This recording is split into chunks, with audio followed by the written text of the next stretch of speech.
ഇന്നിപ്പോൾ വൈകുന്നേരത്തെ പണികളൊക്കെ കുറച്ച് നേരത്തെ തന്നെ തുടങ്ങിയിട്ടുണ്ടായിരുന്നു കേട്ടോ. കാരണം നമ്മുടെ അമ്പലത്തിൽ നിന്ന് കളമ്പാട്ടാണ്. അപ്പോൾ അവിടേക്ക് എല്ലാവരും പോകുന്നുണ്ട്. അപ്പോൾ അതിന് വേണ്ടിയിട്ട് കുറച്ച് നേരത്തെ പണി ഒരുക്കാമെന്ന് വിചാരിച്ചിട്ടാണ്. അപ്പോൾ ഞാൻ ഉള്ളടിക്കുന്ന പണി ഏറ്റെടുത്തിട്ടുണ്ടായിരുന്നു. അപ്പോൾ ആദ്യം തന്നെ നമ്മുടെ വിരിയൊക്കെ ഒന്ന് നേരെയാക്കിയിട്ടുണ്ടായിരുന്നു. കുട്ടികൾക്ക് സ്കൂളില്ലാത്തതുകൊണ്ട് അവർ ടി വി കാണാനൊക്കെ ഇരുന്നിട്ട് മൊത്തത്തിൽ ഇങ്ങോട്ട് വൃത്തികേടാക്കുക പറഞ്ഞാൽ അങ്ങനെ ചുടിച്ചിട്ടിട്ടുണ്ടായിരുന്നുള്ളൂ കേട്ടോ. അപ്പോൾ അതൊക്കെ ഒന്ന് നേരെയാക്കി. പിന്നെ ഞാനവിടെ ഉള്ളടിച്ചു വരുന്ന നേരം കൊണ്ട് സൈത്തത് മുറ്റം അടിച്ചു വരുന്നുണ്ട്. അപ്പോൾ വേഗം പണി കഴിഞ്ഞു. അമ്മ എണിച്ചിട്ട് പാത്രം കഴുകാനും നിന്നിട്ടുണ്ടായിരുന്നു. അങ്ങനെ എല്ലാ പണിയും ഒപ്പാണ് കഴിഞ്ഞിട്ടുണ്ട്.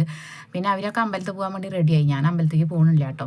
അപ്പോൾ ഞാൻ കുറച്ച് ചകിരി ഉണ്ടായിരുന്നു, അതൊന്ന് ചാക്ക് നേരെ കെട്ടിയിട്ട് വിറകിൻ്റെ മുകളിൽ എടുത്ത് വയ്ക്കാമല്ലോ എന്ന് വിചാരിച്ചിട്ടാണ് കേട്ടോ. നമ്മൾ തേങ്ങ പൊളിക്കുന്ന ചകിരികൾ ഇങ്ങനെ ചാക്കിലിട്ട് വെച്ചിട്ട് നിറയുമ്പോൾ കയറും കൊണ്ട് കെട്ടിയിട്ട് എടുത്ത് വയ്ക്കുകയാണ് കേട്ടോ ചെയ്യുക. അപ്പോൾ അങ്ങനെ അതൊന്ന് കെട്ടി ശരിയാക്കിയിട്ടുണ്ട്. അപ്പോഴേക്കും ഏട്ടൻ അവിടെ എന്തോ പണി എടുത്തുകൊണ്ടിരിക്കുകയാണ്. അപ്പോൾ ഏട്ടൻ്റെ അടുത്ത് ഇങ്ങനെ സംസാരിച്ചുകൊണ്ടിരിക്കുകയായിരുന്നു കേട്ടോ. അങ്ങനെ നമ്മൾ അത് എടുത്ത് വെച്ചിട്ടുണ്ടായിരുന്നു. അപ്പോഴേക്കും മഴ ഇങ്ങനെ വരുന്നുണ്ട് കേട്ടോ. വെയിലുണ്ടാവും മഴയുണ്ടാവും. അപ്പോൾ അങ്ങനെ അതൊക്കെ ടാർപ്പായിട്ട് മൂടി. ഇനിയിപ്പോൾ പ്രത്യേകിച്ച് പണിയൊന്നുമില്ല. ഇനി കുറച്ച് അലക്കാനുണ്ട്, അത് അലക്കും കുളിക്കുകയൊക്കെ വേണം. അപ്പോൾ അത് ഇവരൊക്കെ അമ്പലത്തിൽ പോലെ കഴിഞ്ഞിട്ടാവാലോ എന്ന് വിചാരിച്ചിട്ടാണ് കേട്ടോ. അപ്പോൾ ഞാനും ഏട്ടനും കൂടി ഇതാ കുറച്ച് വളം ഉണ്ടായിരുന്നു, അപ്പോൾ അത് ചെടികൾക്ക് ഇട്ട് കൊടുക്കാൻ വേണ്ടി പോകാൻ കേട്ടോ. അപ്പോൾ അത്രയും നമ്മുടെ കുഞ്ഞു വീഡിയോ.